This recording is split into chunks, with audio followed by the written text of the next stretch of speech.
Hello and welcome to Hotspur Way. This is the intuitive IFAB and VAR podcast where we talk about the Tottenham Hotspur versus the Liverpool game. This is a terrible intro. By the way, this is season 1, episode 13. I would say unlucky 13, but for us it was quite lucky. We've got Perch and Ross. All right, guys. Hello. Go, mate. Right, so not much happened. I mean, when we were doing a running order for this show, we've got this WhatsApp group, and I can actually read to you what we discussed when we said, what are we going to talk about on this game, and I'll read it to you here.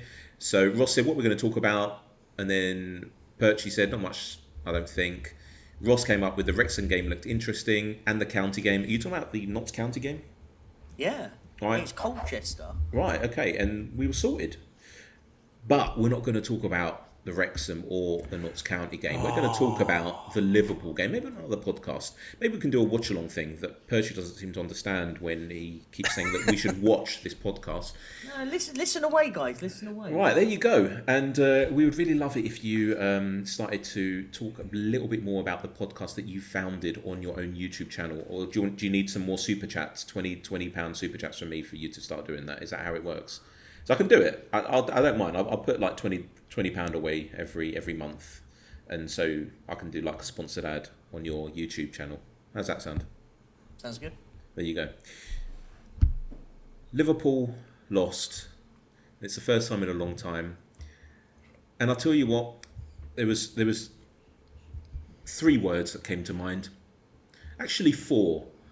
Oh fucking boo-hoo. That's all I can think of. I don't give a shit whether we were jammy, whether we could have played on a month of Sundays until we scored. The fact is that we won the game. And that's all I care about. Those 3 points. So, do you want to tell us some of the controversial points of the game? I think, Ross, over to you, mate. I mean, don't by the time people are listening to this, they'll probably listen to it or listen to renditions of the game on other podcasts. So just tell us something that you felt when watching the game. We'll do it differently.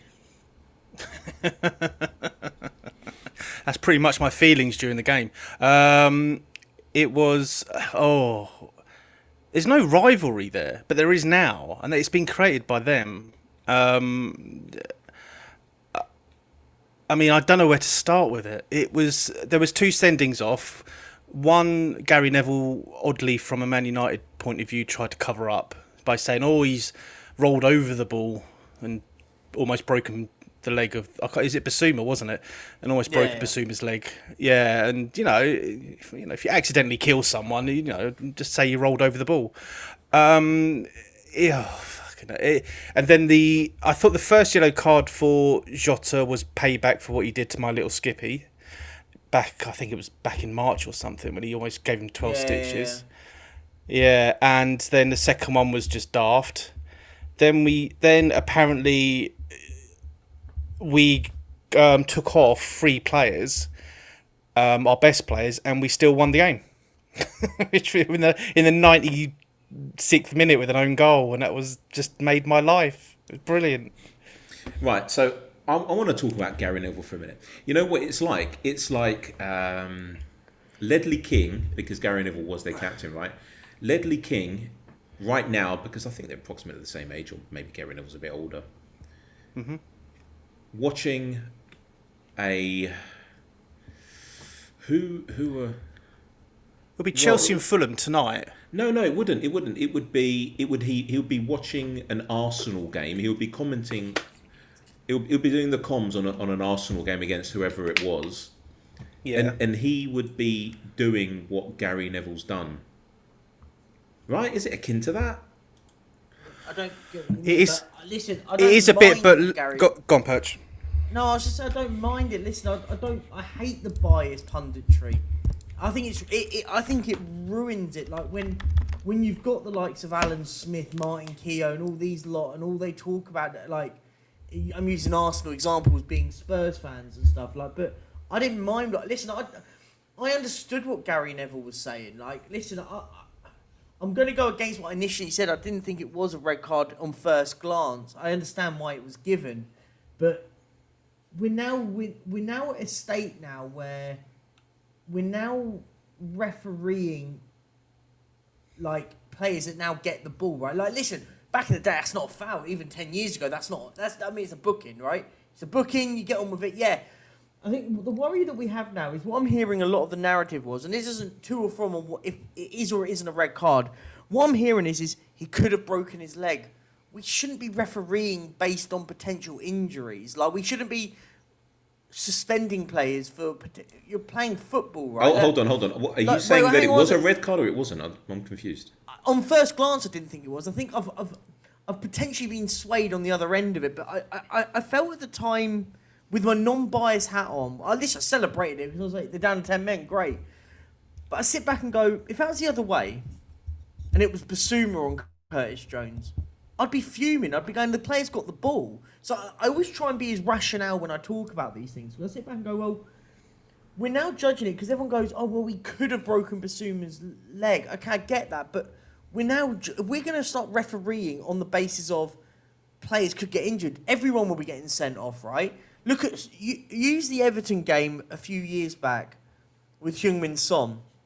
That wasn't a red card. But he got shown a red card because he broke Andre Gomez's leg. We shouldn't be in a state like that. We should be in a state where, look, and the worry I have is I wouldn't have been. I'm not dying on a hill about it, but the bit I don't like is when they go to VAR, they show a still image, and I sit back and go, hang on a minute, you need to show the whole build-up play. You've got to show the fact that the player got to the ball. Yes, he was over the top of the ball and catches the player, right? And if he deems that as a red card, then fine. But when you put a still image, it always looks 10 times worse. And it wasn't just a still image, mate. It was the image. It was a still image. Plus, it was the connection from it. There was no build up from him.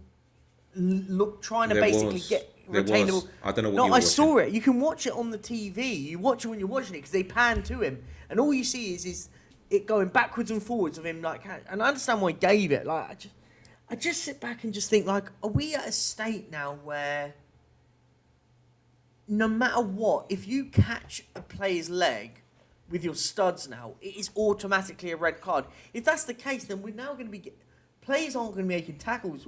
In 10 years' time, will be a non-contact sport. I can answer that question. No, but I can answer that question. It shouldn't be. Ross, do you want to come in and then go on, Ross, and then I'll say one. Yeah, for the last 10, 15 years, if you show studs, that it's always been said that it is a red card. Which I know what you mean. But the player can't go studs down on that. Like, it's all like the physics of it. It physically wouldn't happen, right? He wouldn't be able to go studs down on the ball. That's the problem. You have to use it in the whole context of the whole thing, right? Like, if for example, and this is why, and I used the weekend before, Nketiah has gone studs up when there's no ball there and clattered the goalkeeper. Now, for me, that's a red card. Because I sit back and go, do you know what? The player is out of control and he's catched the player. Curtis Jones wasn't out of control. He wasn't out of control. He got the ball. So it's where the line is, and it depends where now the refereeing, because they change it every 5 minutes, and this is where we're probably going to get into other issues that we had in the game. But they change the rules every 5 minutes, and for me, I sit back and go, like, what is it now? So now we're saying if studs catch a player's leg, it's a straight red card. Will we sending players off every single week? I can answer that, mate. So there's two things, right? The first thing is, and here's something I did earlier, I looked up the laws of the game on IFAB. It's the second time I'm actually talking about the IFAB website. Not a bad website, theifab.com/laws, and you can find it there, right? So Law 12, fouls and misconduct. So to answer your question, what I think was going on in that VAR room before they went for a piss and missed the Liverpool goal, we'll talk about that in a minute, was I believe that they turned to the ref when he was mic'd up and they said to him, on Law 12, I don't think they said this, but they probably asked him, is it serious foul play? Do you think, watch it, do you think, mate, that is serious foul play? And yes, it is. It doesn't matter if there was no intent. It doesn't matter if he went over the ball and he took it. He shouldn't have gone over the ball. And yes, is the but Nketiah... now- One minute. but Is we the don't- Nketiah one... Should that have been a sending off? Was that serious foul play? Absolutely, Yeah, yes. that one was. And the Nketiah problem, was, yeah. but the problem with VAR, and we'll get onto the Liverpool statement in a minute, because they sort of talk about it as well. But the serious problem is that they don't understand the interpretation of their own laws. One ref might have said, yes, that's serious foul play. Another one would have said, well, you know what? He went over the ball. That was a mistake. It wasn't serious foul play. It was just foul play. I'm going to give him a booking. In which case, what probably happened was when the ref saw it in real time and he gave him that yellow card, it was because I'm cautioning you because you made a mistake, Sunshine. Don't do that again. Look at what you're doing next time. But then when they say to him, when he's mic'd up and they're talking to him, they're saying, listen, we believe that was serious foul play. And I can't wait for this thing to be on that show with Howard Webb. Because you're going to hear him say it. We believe that this was serious foul play. Watch it again, mate, and you tell us what you think. And he sees it. And you know that, in fact, I've never seen a ref go up to the screen and then not give what VAR have asked him. A couple of times. Really? He's not. Yeah, okay, yeah. fair enough. I can't tell you which games it was though. So that was, no matter how you look at it, it is serious foul play. And again, we'll go back to the Nketiah thing. Again, serious foul play. And look at Romero, right, with a handball against Manchester United. If they're using the law which we know is wrong. I mean, what for them to give a penalty against Arsenal? If you listen to last week's pod where Perchy goes off on one and he reads you the law, you actually see that it wasn't an actual penalty. So the one that wasn't given against Manchester United was correct, and the one against Arsenal was incorrect, right? The problem that we're having with VAR is you have laws which are left to the interpretation of someone who, well, every referee is different, right? We don't know what side of the bed he got up on that night. We don't know if if he rogered his wife. We don't know, or his boyfriend or whatever. We don't know, right? We don't know what mindset he's in. And so serious foul play can mean a lot of things to a lot of different people. And that's the problem. Do you know what I mean? So would I have sent him off? Yes, I would have sent him off, but I'm a Spurs fan. Of course I'm going to send him off. I'll send off 11 or 12 of their players, 13, I don't care, But that's my point though. I get completely everything you're saying. That's the point though. But the interpretation, the problem is you're right. It is just interpretation. I looked at it and went, would you have sent him off if it was the other way round? That's for me, it's always the test that you need to do. If it was the opposite players and you'd have seen Basuma get to the ball, but he catches then the player after it, are you sending him off? Personally, yeah, I would have. Really? Okay, I would have. As long as you're saying that's what you would do, because that's the best way to judge it. If it was me, I'd be going mad if they sent him off for that. That's my interpretation of it, right? But then I would say, like, I think tackling is gone completely out of the game properly now. Like, proper tackles are not what they were before. I don't think Van der Vengen's got the memo. I mean, if you see what he did against Arsenal and what he even against Liverpool, I don't think tackling's gone out of the game. I just think you need to be able to time your tackles properly, and I think that the laws of the game are around the art of tackling. They're built around that. So tackle the player properly without endangering him. And yes, it doesn't matter if he went over the ball and he continued in the follow through. He endangered Yves Bissouma. That could have been, I don't think a career ender, 15 years ago it would have been, but his season would have been done. If he had broken his leg, that's it. But I'll stand by my theory on it though.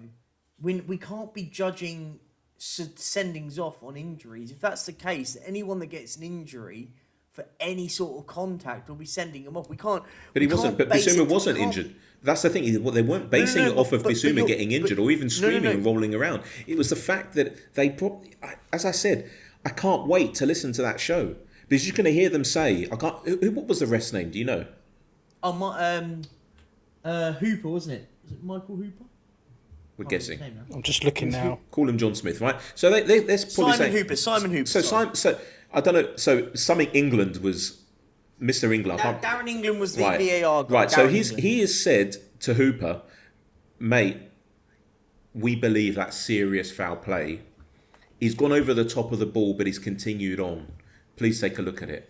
And he has, and he sent him off. In another game, though, and this is where the inconsistencies are crazy. That's my point, though. It's like, I know, but the thing is, it happened, we won, boohoo fucking Liverpool. But you know what? Before we get onto Liverpool's statement, and I want to talk about that and the can of worms If that happens, we'll open. Anything else on the game? Yeah, I'll be honest. I thought we got absolutely away with one. I mean, I would have been, if I'm honest, I would have been making this podcast be totally different if we hadn't won that game of football. I thought the manager got away with I completely disagree with you. Hotspur Way podcast is a fantastic podcast, whether we win or lose. I don't want to hear you say it. I mean, you keep talking about us watching stuff. Our podcast is fantastic. You should retract that statement and apologise. What did I say? You just said that this podcast would have been rubbish without it. I mean, No. I said it would be different. I was trying to be funny. I'm getting old. And Ross, do you even find me funny? Does anyone find me funny? I mean, yes, boss. Inside, yes, boss. Yes, I'm laughing, but there's a part James, of me crying as well. You know, I'm sorry. I'm so happy that someone finds me funny. Go on, mate. Sorry, that was terrible. It was all right. It's all right. We like your awful dad jokes as part of the fun.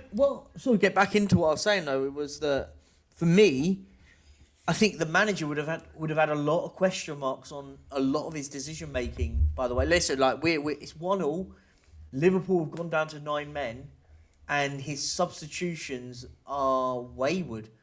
And listen, I have to be honest. If this was last year and it was Antonio Conte, I'd have been ripping my hair out. Because he brings off a doggy, brings on Ben Davis. Why are we keeping 4 players at the back? They've got 9 men. Then he goes and brings off Sarr for Skip, Basuma for Højbjerg, and I'm going, well, hang on a minute. We still got 2 centre halves, 2 strikers on the bench. Let's get Valise on, get Donnelly on, and go. Do you know what? We might as well go and give this a go. It's the best chance we can beat this team. And yeah, he brings Valise on right at the end, and yeah, we get away with one. But you have to be honest. If we don't win that game of football, the inquest is starting. How do we not win against 9 men for the majority of that second half?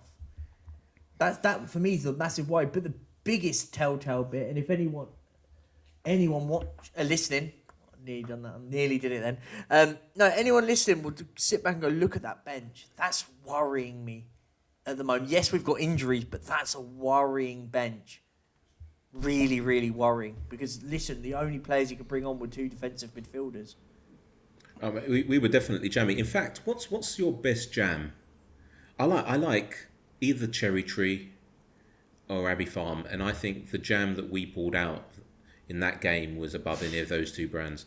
We were so jammy. I tell you what, there was a great stat which I heard on the I've said it wrong. The Dr. Tottenham podcast, great podcast. Go and listen to it. Okay, where Dan said that in the round of 7 games, I think it's been, we've had 15 red cards, and when a player has been sent off in those games, only 2 goals have been scored, which is weird.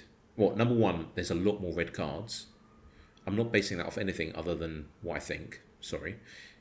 But to only score 2 goals when the red cards have been brandished is a bit strange. I wish I could compare it off other seasons. Ross, what do you think, mate? It's a bit broad.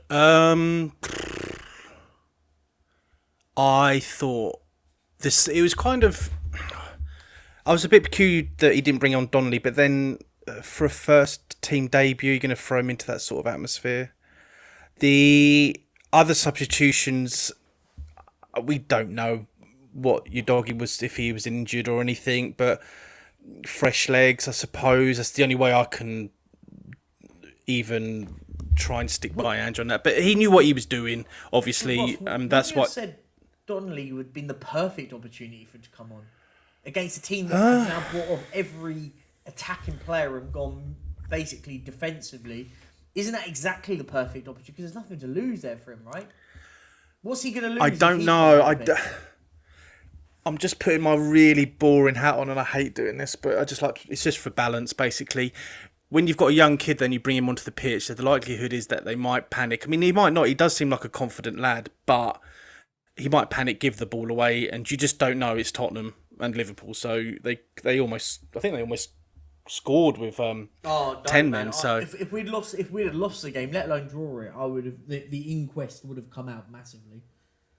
But, yeah, this is the thing though, right? Like we have these young players, Give him a go. Like, he's on the bench for a reason. He's made by fortunes, by players being injured and stuff. He's got on the bench. Bring him on. Make him a hero. Imagine he comes off the bench and he's the one that taps it in at the near post. I mean, ironically, it could have been Valise, but like, do you sort of get my point though? Like, give him a bit of a gamble. Like, other teams do it. Liverpool do it all the time. Man City do it all the time.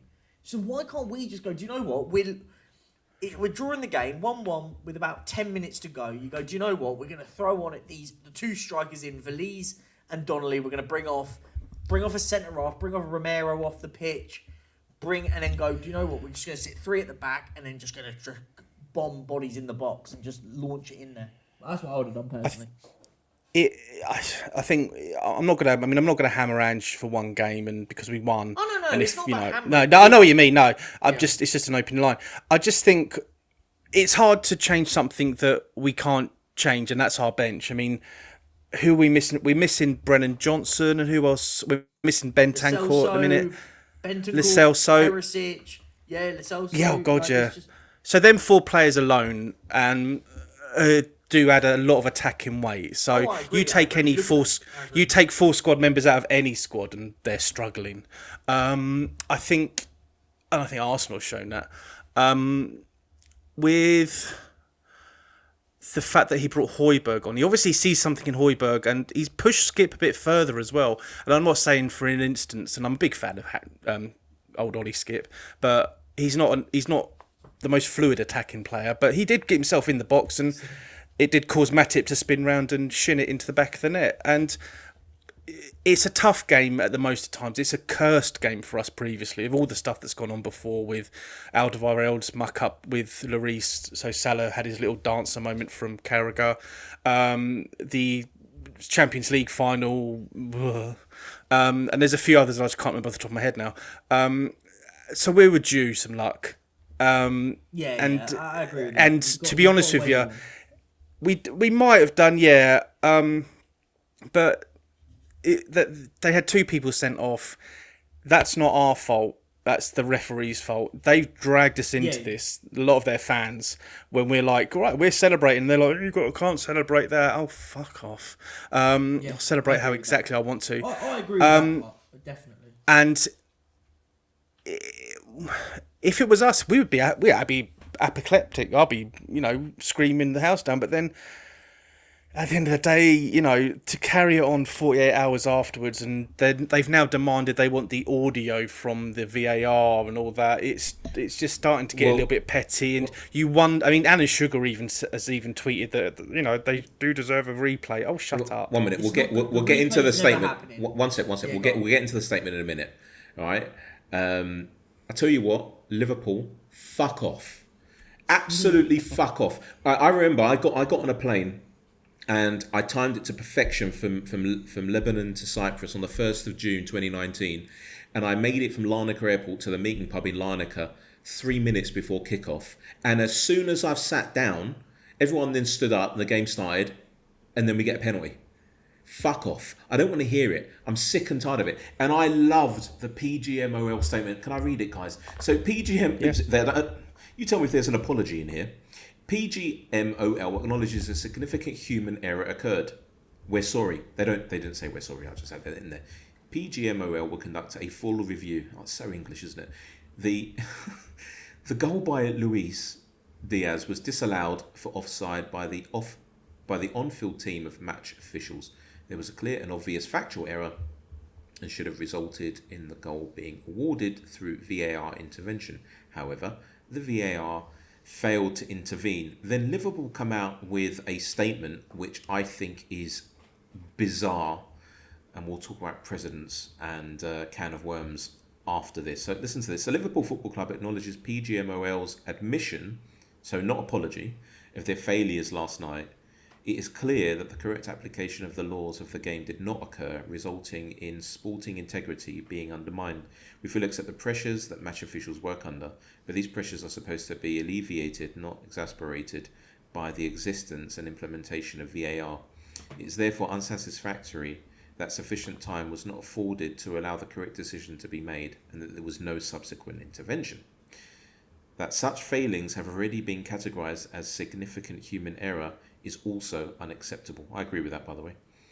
Any and all outcomes should be established only by the review and with full transparency.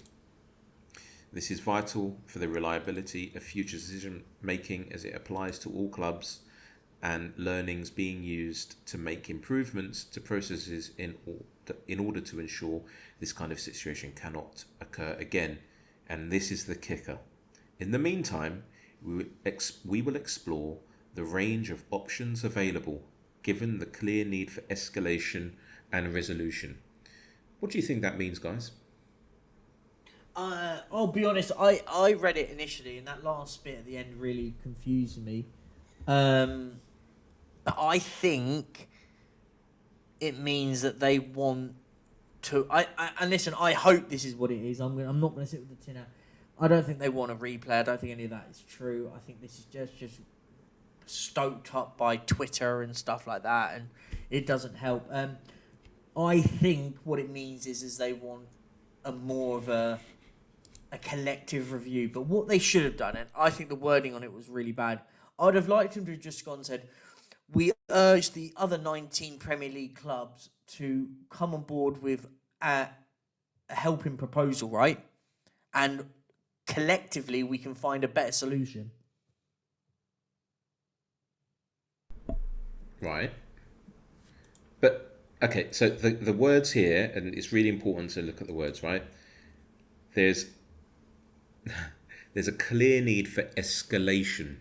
So they're going to escalate this. This is what it means.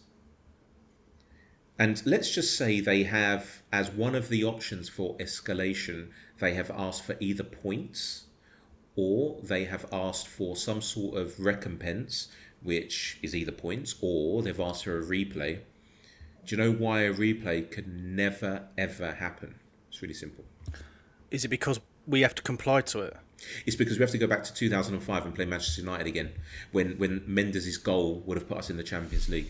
That's why. It means that every single decision that is wrong by a referee, which can cost points, will then set a legal precedent for football clubs to say, we don't accept this, and so we want a replay. The season would never end. It would never, ever end. If they set a precedent and this game is replayed, then that's it. Of course, it can't ever be replayed. Of course, it won't. They won't. They can't. But they can't entertain it. Even if there are some people going, you know what, they're right. It should be. They can't entertain it due to the precedent that it's going to set. And that's why I'm so happy with all of this.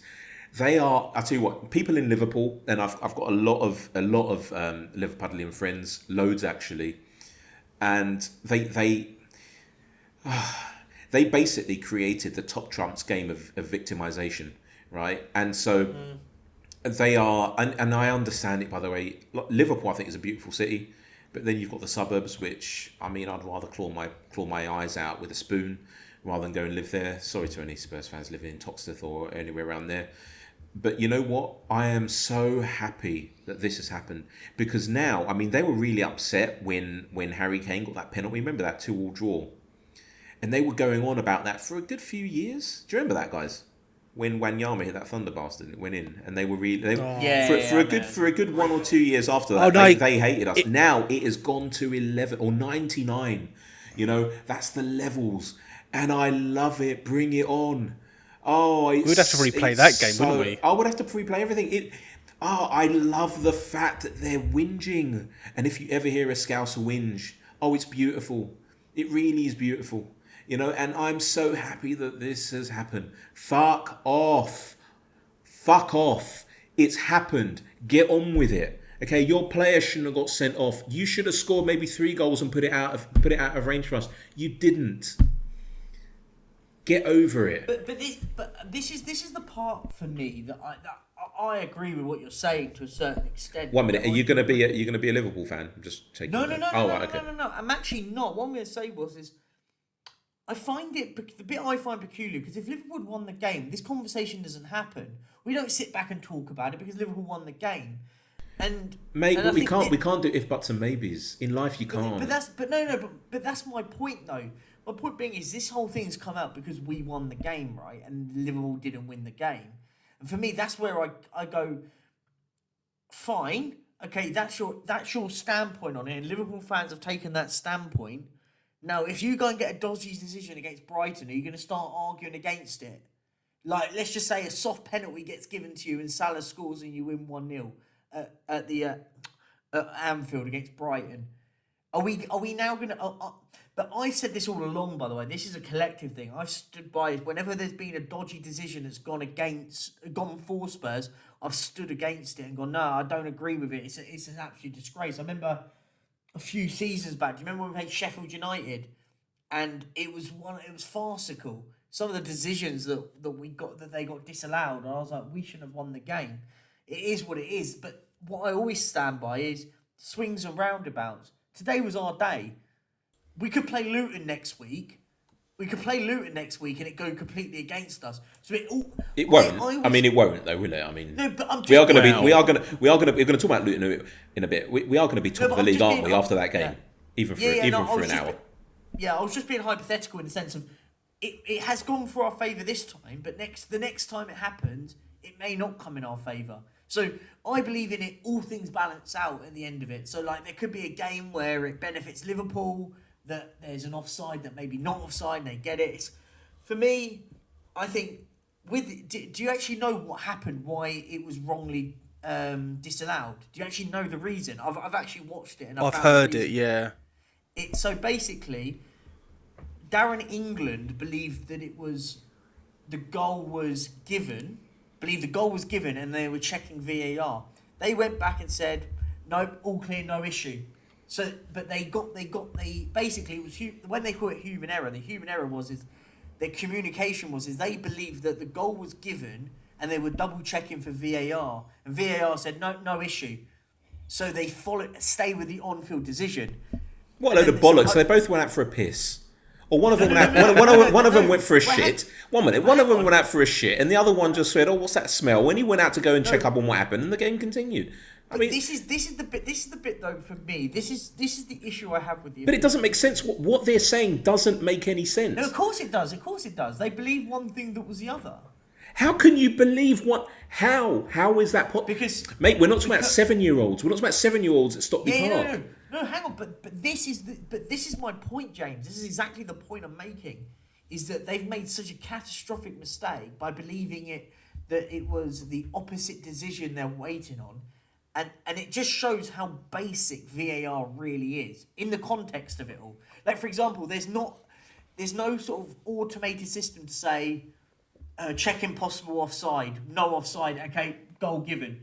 Do you know what I mean? Like, there's no... It's all people. Mate, this is why I... Do you understand what you're saying? What you're actually saying, if this is correct, I'm sorry to interrupt you, mate, but if what you're saying is correct, then we have far bigger problems in Stockley Park than just this game. Because if you James, I agree 1 minute. So you know what Occam's razor is, right?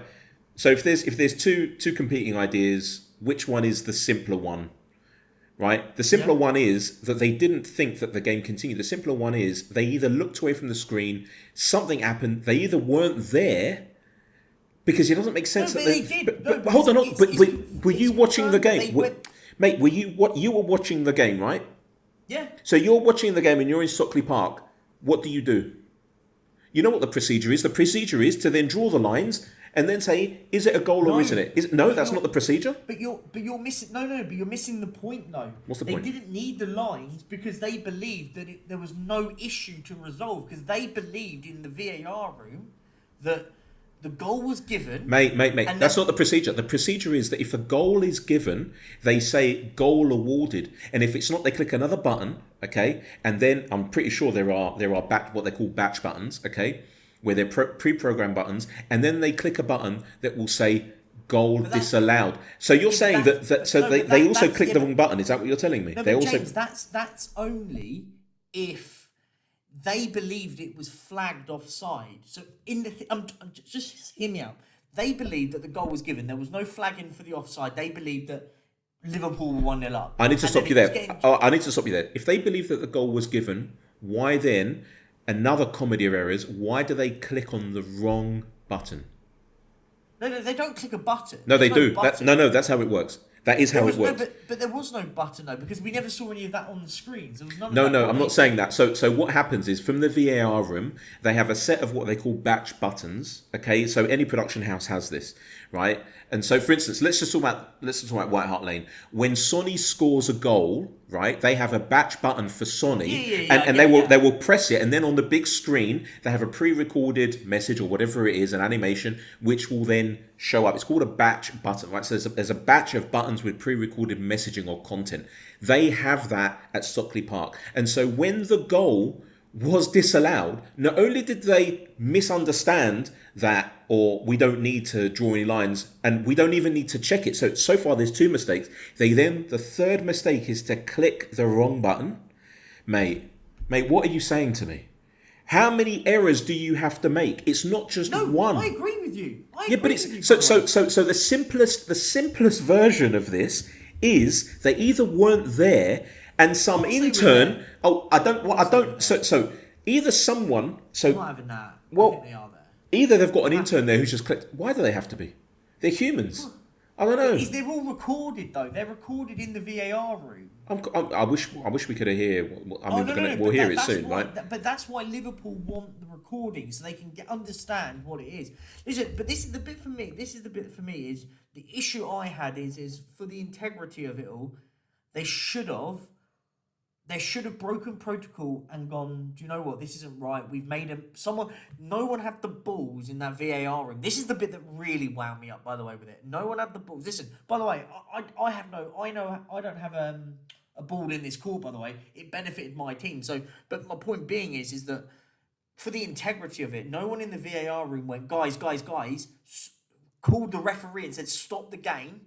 We've made a mistake. That goal should have been given. Instead, what they did is they sat on their hands and went, And listen, you can't, mate. You can't. So I can answer that. So, of course they can. So no, you can't. You can't. I'm gonna explain it now. So Law 9 and IFAB basically explicitly doesn't allow them, once the game has continued, that phase of play is finished. Yeah. And they cannot then call it back. Yeah, I know that. They cannot. I read all this. Right. Right. So it's absolute bollocks. Yeah, but it's done that though. Oh, I wouldn't. No. I wanted that goal disallowed. What do you mean?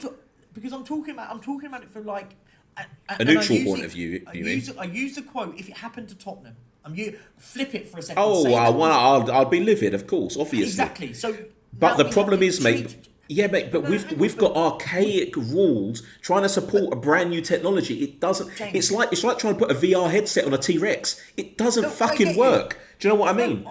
I agree with you. This is why I don't want VAR. This is exactly the reason. And people go to me, oh well, if we didn't have VAR, that goal wouldn't be given. Great, we'd have moved on with our day and we'd have had a good time. Like we wouldn't be having this conversation. The bit for me that annoyed me is yes, I get you're right. The protocol was followed, but I would have had there would be more integrity of the game. And as I talk about the game, I'm not talking about it because it benefited Tottenham or it disadvantaged Liverpool, whatever. Ignore that. To Team A, Team B. The integrity of the game, for me, would have been, do you know what? Fine, yeah. We've made a mistake. And listen, someone didn't want to take the wrath of breaking the rules, basically, and gone, do you know what? We're going to do the right thing. I may be breaking the rules. I'll put my neck on the line here. And I'll put my hand up, I cocked up, and then what we're going to do, we're going to tell the referee that Diaz is to score a goal now, and it's 1-0 Liverpool, and we move on, or whatever, or we put on the boards that Liverpool have scored 1-0, whatever. For me, this is now going to roll on and this. What it's going to do now, by the way, and what it has done, and you've seen it on social media, the can of worms have opened. By the way, I have no leg to stand on. I can't stand Liverpool. Do you know what I mean? I don't care, but I talk about it when I have these conversations about it. I talk about it. If this affected Tottenham, this podcast would be completely different. I mentioned it earlier. We would be effing blinding the whole way going. But they've screwed us over. I know, mate. But you know what? If Harry Kane didn't want a new challenge, he'll still be at Spurs and maybe we'll be top of the league right now. If buts and maybes, I understand what you're saying. But at the end of the day, it is what it is. And we haven't heard from Ross for a good 17 minutes. And I'm a bit worried. Ross, are you with us? Second in the league, lads. Come on. Oh, there you go. Hey! Right. Do you know what's happened? Right, I'm going to put the nail in. I'll go on then. Perchy's right. If we didn't score that winner, this doesn't get mentioned. If VAR fucked up, we haven't done anything wrong. Liverpool fans hate us because Liverpool fans. We take it in humour because Tottenham fans.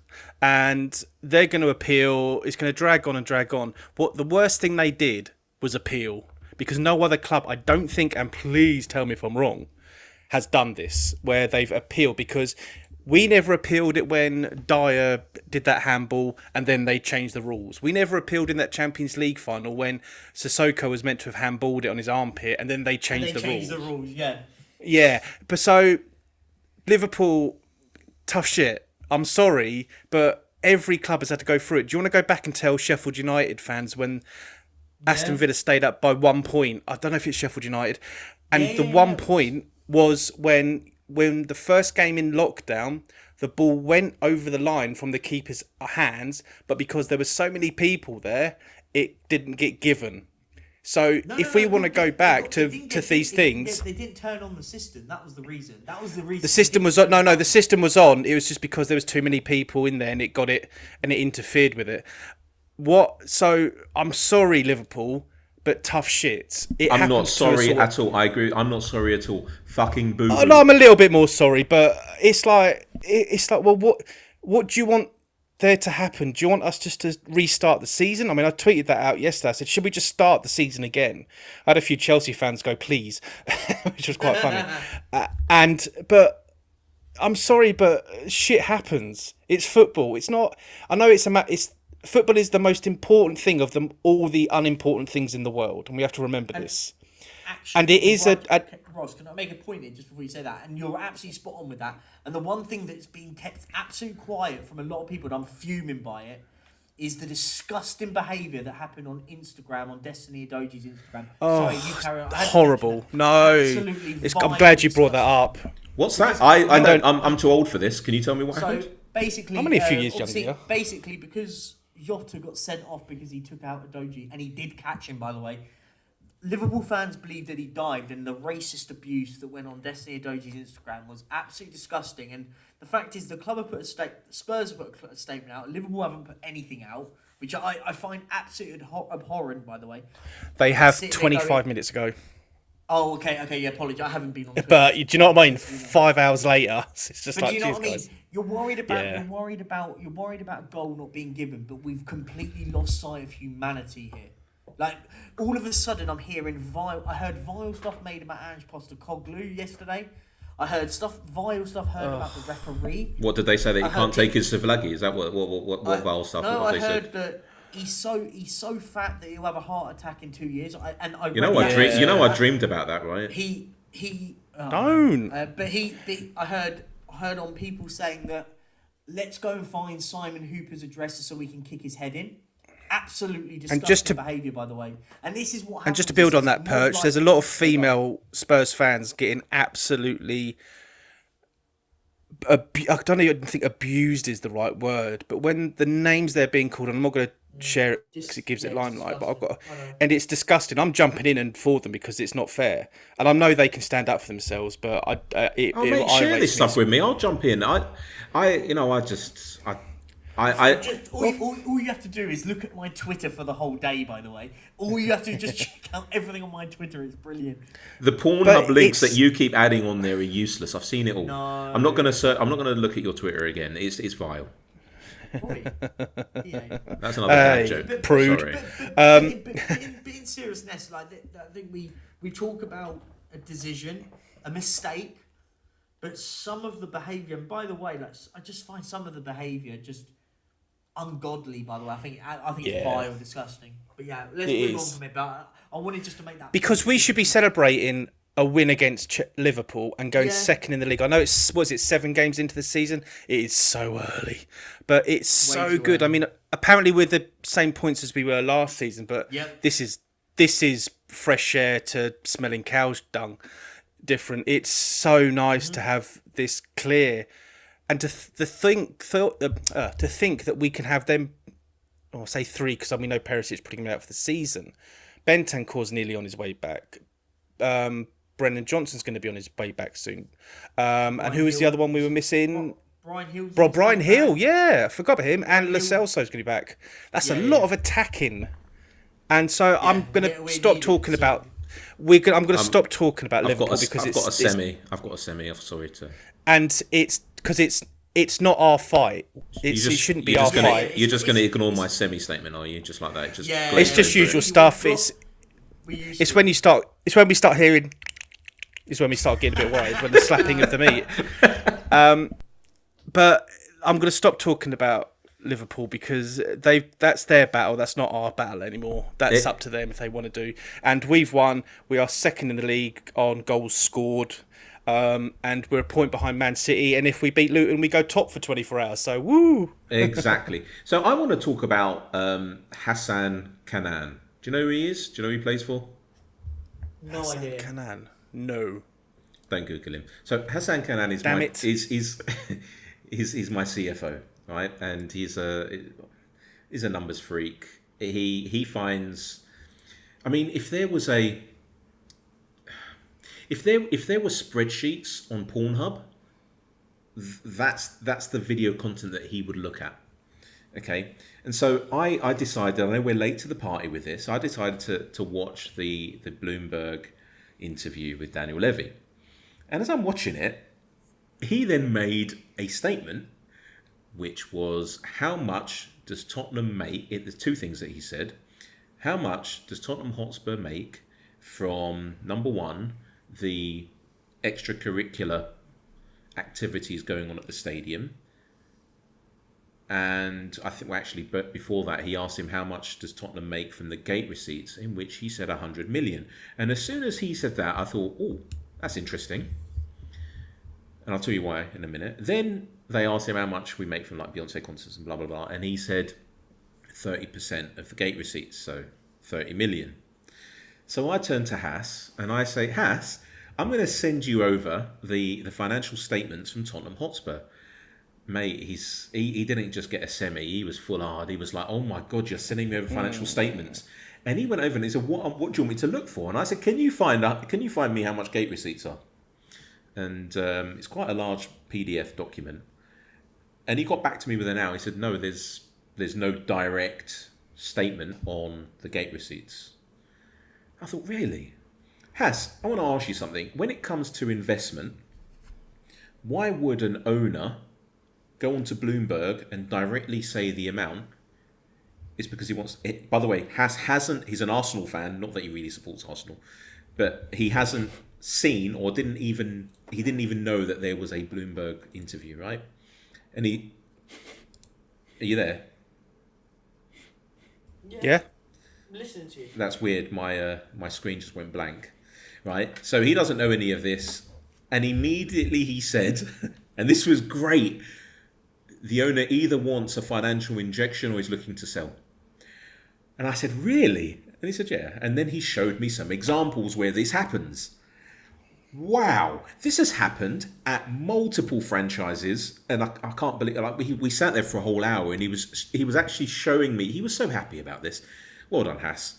You're not getting a bonus, but he was showing me various examples where this has happened, and within 12 months of interviews on Bloomberg happening, there has either been a financial injection from a third party which has come in, or a sale has taken place. It'll be the former. Daniel Levy, we all know him, right? He doesn't ever talk. And within 3 days, not only does he do a fan forum, which I thought was really good, by the way. I mean, Nick in all the way. I love the guy now, right? and then he goes on to Bloomberg, and he was happy to give out detailed financial information, which he didn't need to, because he was also asked a question about Harry Kane, and he decided to not give the details of the buyback clause. He could have, if he wanted to, not have said 100 million. That's confidential, and I'm speaking on his behalf, right? He could have said that's confidential, and it's something that we're not prepared to disclose on Bloomberg. He could have said that, but he didn't. So what do you think, guys? He wants a cash injection. Yeah, or I'll sit to believe anything will happen until it actually happens. Perch, you need to swallow your mic because again it sounds like you're in the kitchen doing spaghetti. I was relaxing while I was talking. By the way, the only comments we've ever had, I mean, there's literally like 4 comments from our listeners, which is fantastic. It's bullshit, by the way. We really need your comments. But the only comments we've ever had is that Perchy sounds like he's really far away. And James, you need to actually try and structure the podcast in such a way as to get different tracks in, blah blah blah, to enhance his voice. Perchy, you need to. Okay, can you hear me now? Is that loud enough for you miles better. Is that better for you people? No, that's too much. Don't swallow the fucking mic. But can you stand a bit nearer to it? Can you just always be like, I don't know, sellotape it to your face, right? I was laying back listening to you. You're lying back listening. I'll put you to sleep. That's what you're really saying. So it looks like, and this is from someone who was a certified accountant, he's a chartered accountant, has his, or certified. I'm sure I'll ask him to listen to this. He probably won't, but he can clarify that. Immediately, the fact that he said he's looking for a cash injection or sale, and then went on to show me various franchises in both the NBA, NFL, and NA. What's the baseball one? National Baseball. NBA. Oh. No. MLB? Who the fuck? No. MLB one. Right, yeah, all these acronyms, I don't right? care. It's like when people call the Premier League the EPL. Oh, fucking do one. Anyway, right? I suppose it's better than calling it the Premiership, right? I can't believe people still call in on their phone. It's not the Premiership anymore. I tell you, there's 2 things that really bug me, right? It's when they pluralize names. So it's like, and the Klinsmans and the Sheringhams, fuck off. There's only one Klinsman, there's only one Sheringham, right? And then when they call it the Premiership, really grinds. That's so my ITV. gears. Really? I think ITV called it that. ITV was Premiership era. Yeah, ITV was Premiership era. Yeah, they called it the Premier. They had U2, not U2, but the band U2. So is he looking then for a cash injection? He's looking for a cash injection. Yes. So I think so. If that's what your mate has come up with, then he doesn't want to sell. He loves that stadium. I think he just licks it every day or something, just christens it. And I think he wouldn't sell it for, unless somebody gave him a ridiculous amount, say 11 billion. I'm not saying that's how much it is. I'm just putting a number out of thin air. Qatar is still there, by the way. I'm still hearing it. There'd have to be a massive amount. I believe that an amount of, as if Levy owns nearly 30%, which is very near a controlling stake, and I didn't know that there were 30,000 shareholders. Wow, right? But what Levy would probably end up doing is buying a lot of the shares up of these 30,000 shareholders to take him to 30%, so he has the controlling stake. And then what would probably happen is if is it Tavistock who owns ENIC, who then owns those shares, which are now managed by the trust? No idea. Right, whoever it is, then if they're looking to come in for a 72%, I believe that they own, something like that, it's in the 70s, early 70s, then I think that they're looking for a 6-7 billion price mark, which is why the Glazers are no longer selling Manchester United for 5 billion. Because if Tottenham can maybe get for not even 100%, 70% of that over 5 billion, that's why the Glazers aren't selling for that price anymore. Do you know what I mean? So something to keep your eyes on. Right, let's move on to Luton. Let's be honest, we only ever go to Luton if we're going to go to the airport. Fact. Right? That is fact, actually. Yeah, of course it is. Actually, when I worked for a bank back in early 2010s, I had to go over to Luton to cover some shifts. So, airports and covering shifts. How did it feel? I mean, was it like going into South London? Because whenever I've gone over to South London, even if it's a few metres, I come back and I'm ill. Their pavements, their roads, there's something really weird and dodgy about South London. And the fact that Arsenal are from there makes it all the more meaningful. So is going to Luton the same sort of thing? Is it the same vibe?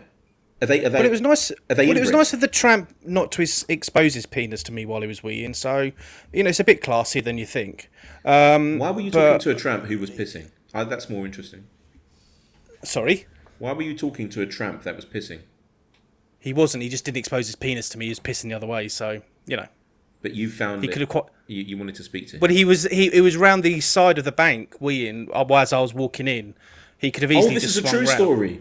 Oh, I Yeah. see. Oh, wow. I thought we were doing a dad joke segment again. Oh, No. Yeah, it's only left for me, right? Yeah, as I said, Right. so Luton, stay classy, baby. Right, so Luton is an early kick-off. As I said earlier, we'll go top of the league when we win. Ross, over to you, mate. You haven't really said much in this show. I'll let you two just go for it. It's kind of nice. Well, I mean, we've tried to get a room before, and in the end, I did get him a big white thing, which is near his mouth right now. Hey, that's an in-joke. You can message us about that. Again, that's probably talking about. Anyway, tell us about Luton, mate.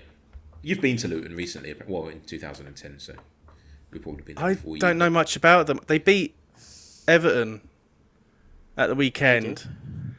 Their manager's Rob Edwards, and they came up through the Championship last year. That's about Cheers for your amazing insight on That's Luton amazing. Town. I love Well, it. it's better I than don't mine. know. I couldn't tell you a thing. I couldn't name any of their players. I know that they play at Kenilworth Road because I had a teacher called Mr. Kenilworth. That's the only reason I know that that's what their stadium's called. Okay, and I know that Dunstable, where my sister lived in 2003, isn't too far away from there. And they've got an airport, which the last time I went there was maybe in the early 2000s. That's the only thing I know about Luton. And it's going to be live on TNT Sports. There you go. And they play tomorrow night against Burnley. They do. There you They go. play Burnley tomorrow night. So that means that they Facts don't everywhere. have so the players that we can't name will have a lot less of a rest than our players, which is a nice thing. And we are the fittest team in the league by a long way, which is nice. I'll be honest. I don't think we should be worried about their fitness levels. Like, let's be honest, we should be dunno. beating them. Like, we've got a better team. Have you than seen who they their have. sub-keeper is? Yeah, Tim Krul. I can't wait for Tim Krul to come and have like 15,000 saves against us. But listen, they've got all right players. Colton Morris is an all right player, but yeah, it is what it is. How do you know Ross their Barkley. players? How do you know their stuff? Because You're in the know, I is that live what you're and breathe football. Do you? I know you do because you hang around with Chelsea and Arsenal fans fucking all the time. I don't hang around with them. I do a weekly show with them. Oh my god, it's even weekly. Ugh. Yeah, cool. You know it. Stop saying it. You know it is. Their kits are made by Umbro. Umbro's still They around. got Ross Barkley. Their third kit's quite nice, actually. I'm looking Ross at it now on the. Barkley plays for He's Luton. injured. Ironically, He's injured. He's not. Ironically, he's injured. Come on.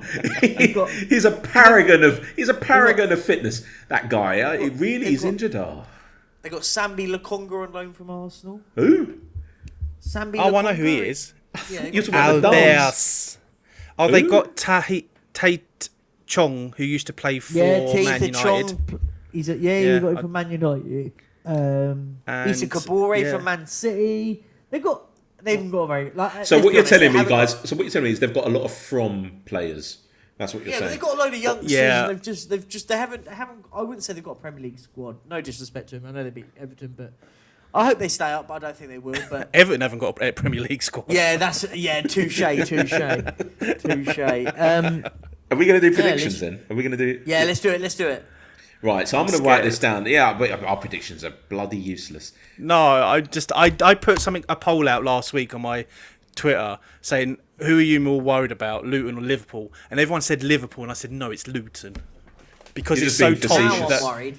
No, It's very because Spurs now to go and get. it's so Spurs that we'll do what we did against Liverpool and Man United and all that. Then we'll go Luton. They'll be like, oh, look. I'm so glad they won at the weekend. Because if they were coming into our game without a win, you just know we're the team that gives you a doctor one is after out. the zero. Not anymore. Yeah. Not anymore. No, Not don't let us do anymore. that, Ange.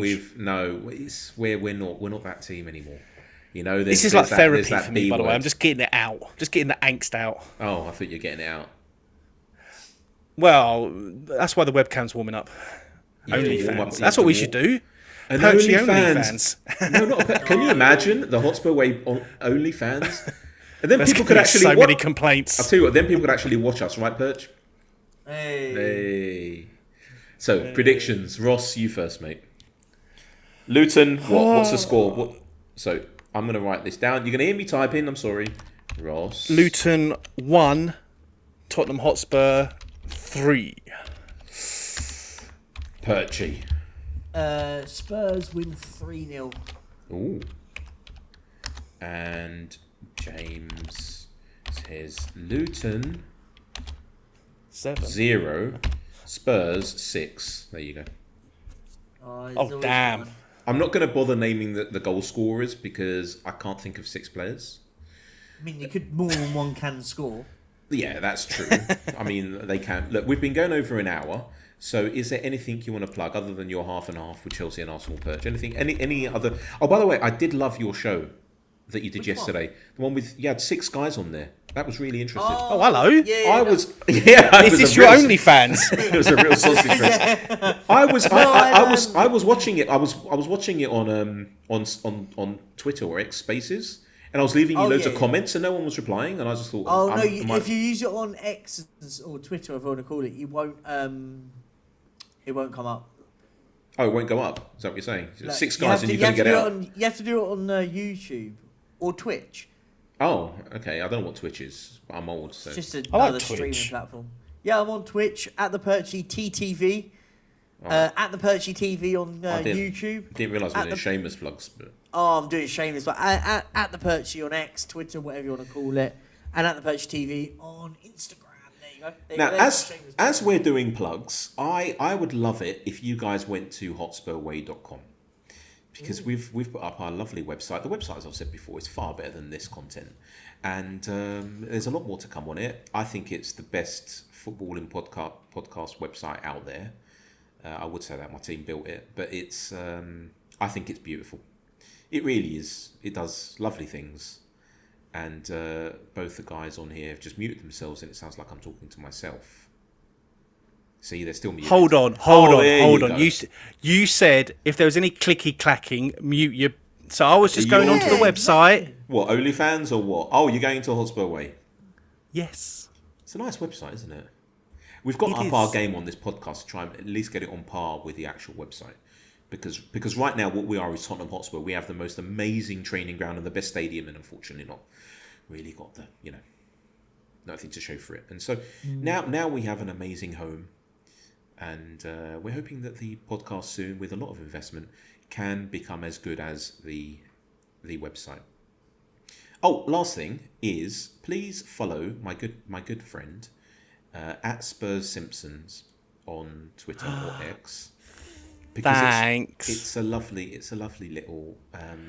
What do the kids call it? Is it a channel? Is it an account? What's X calling it? I know they're trying to change all the word or the lingo. I don't know. I need to ask my son. I'll ask my son. He'll let me know. Oh, that's why it's so good. He's managing it, right? Is that well, he tries to come up with these ideas, and it's so hard because his little face lightens up. I said, yeah, but it needs to be something I can, find in the first 17 series, mate. So that normally stumps him. So yeah, cool. Anything else, guys, before we leave and we smash Luton 6-0? No, I'm good. I'm all good. Yeah, well, I'm glad right at the end you got nearer to the mic again. That was interesting. And so please leave us a review if you actually got this far. Maybe we should do this review bit right at the beginning of the pod so people just go, yeah, all right, I'll leave a review. Just click that 5-star thing. How about this? If you've got to the end of it, comment down below, Perchy move to the mic. Down below, where would they comment down below? In the comments. In the comment section. Where would they leave a comment? This is interesting. Wherever the comments go. You know that this isn't YouTube. They're not actually watching us. It's a podcast where they listen to it on their mobile device. Yeah, I know. And or wherever you get your podcasts, then. I suppose you can leave a 5-star review and leave a comment. Can you guys actually leave 2 comments? There you go.